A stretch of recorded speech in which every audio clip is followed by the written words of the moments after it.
Hi everybody, my name is Sarah Ockwell-Smith. Today I'd like to talk to you about self-soothing and self-settling, and the common recommendation that in order to get a baby or a toddler to sleep through the night, that you need to encourage them to self-soothe or self-settle. So I think it's really important to understand what we mean by self-soothing or self-settling.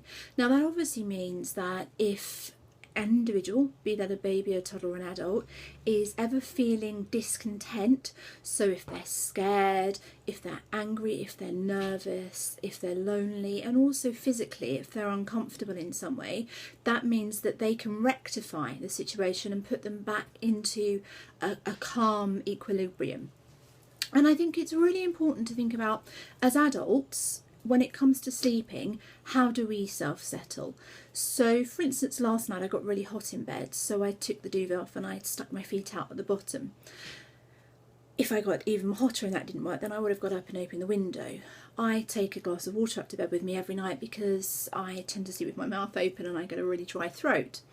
So other things that I might do, I maybe might wake up in the middle of the night and need to go to the loo. Maybe I might wake up and I've accidentally left a light in the hallway, and then I might get up and turn that off as well. Perhaps if I don't feel very well, I've got a headache, I'll take an aspirin or paracetamol. Similarly, there are times when perhaps I might not sleep very well because I'm anxious about something. So commonly for me, the night before I'm due to go to the dentist, I often won't sleep very well. If I'm excited about something, so perhaps the night before I go on holiday, I might not sleep very well. If I've watched a scary movie, that might bother me as well. Now, when these things happen, there are numerous ways that as an adult I will deal with it. So if I've watched a movie that's made me scared, I might wake my husband up or ask him to come to bed if he isn't already. I might want to sleep with a lamp on.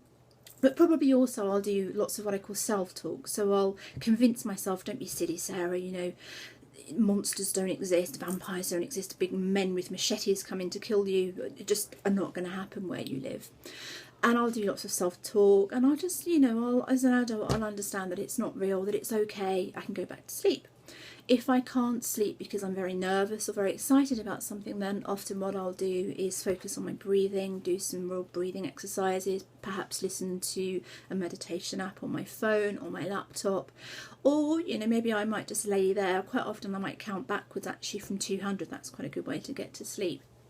And I might just really think about, you know, what are you worried about? In the case of anxiety, it's okay, you've survived it before, you're fine.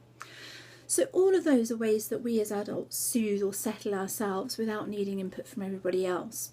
Now, how do you think babies or toddlers do this? If they're too hot or they're too cold, what can a 7 or 8 month old baby in a cot do?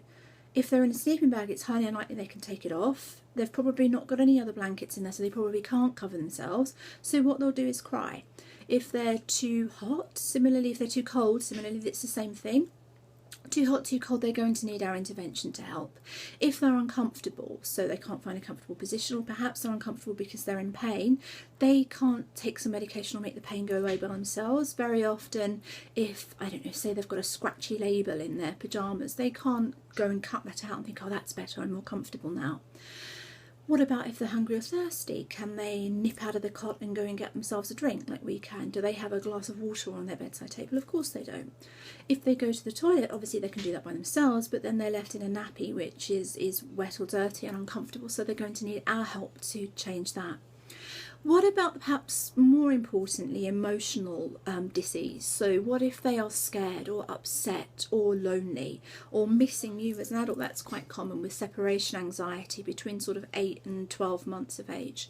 Do you think they can do everything I said? So do you think they could do some meditation or some deep breathing or counting back from 100 or some self-talk, you know, critical and analytical rational talk, and say it's okay, you're fine, there's no monsters, mum and dad are in the room next door, you're going to see them in 5 hours when you wake up, just breathe deeply and calm down. Now of course they can't do that, and it's really important to understand that actually in every single instance I've just said, all they can do is cry for parental help. So I don't understand what people say when they talk about self-soothing or self-settling. Self-soothing or self-settling means that the individual has the means, physical and emotional, to be able to soothe themselves without somebody else. And we know that babies and toddlers can't do any of that. So at best what's happening is that we're teaching them not to cry out for us, perhaps because we don't come, or perhaps we come in for such a short amount of time and just pat them or tell them to shush, and they don't get what they need. So eventually they learn that, well, there's no point in me to keep on doing this. But that doesn't mean that they're soothing when they're laying there asleep.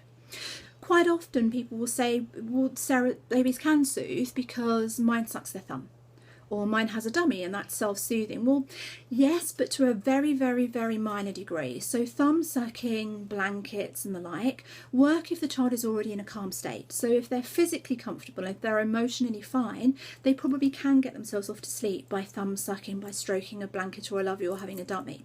However, if they're uncomfortable, if they're hungry, if they're too hot, too cold, if they're thirsty, if they're scared, they're anxious, they're lonely, that's not going to work.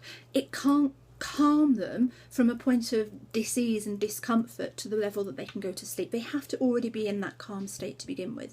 Some babies can do that much more naturally than others because they're naturally calm and easier in a way babies. Some really can't. But it's really important that we don't use the fact that some babies suck their thumb or have a dummy to say, well, they can self-soothe and self-settle. That only works if they're in a comfortable position to start with. If they're in an uncomfortable position to start with, that won't work. I think it's really important also to understand that as adults, a lot of us can't self-soothe or self-settle. We all know people who have anger issues and issues with calming down. Sometimes we're not so great at it ourselves and we need a big hug from our mum, our friend or our partner. Also, if you think about teenagers, if any of you have teenagers, I have a couple of teenagers, they definitely struggle with self-soothing and emotional regulation skills. You know, teenagers are famous for that. But also for those of you who have toddlers or preschoolers, think about when they tantrum. You know, if you cut their sandwich into triangles and they wanted squares or vice versa, that is such a big thing to them. You know, it's the biggest thing in their world and they can't cope with the disappointment of it. So they might scream, they might hit, they might throw it on the floor, they might throw themselves on the floor. And all of that behaviour is not naughty or manipulative behaviour. That behaviour is because they don't have the ability to properly regulate their emotions like adults can. So with a tantrum, the best way to cope with it is to be an external regulator. I like to talk about a pot on the stove bubbling over without a lid on. That's essentially what a toddler tantrum is. Now for an adult, the way that you cope with that, the way that you deal with your child like that, is you come along, you turn the gas down, you put the lid on, and you help to contain all of that bubbling over emotion.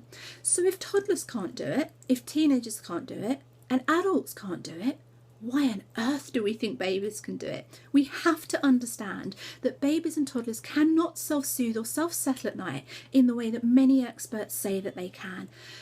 Once we understand that, then the whole way we approach sleep changes completely. And we're much more open to more gentle sleep methods.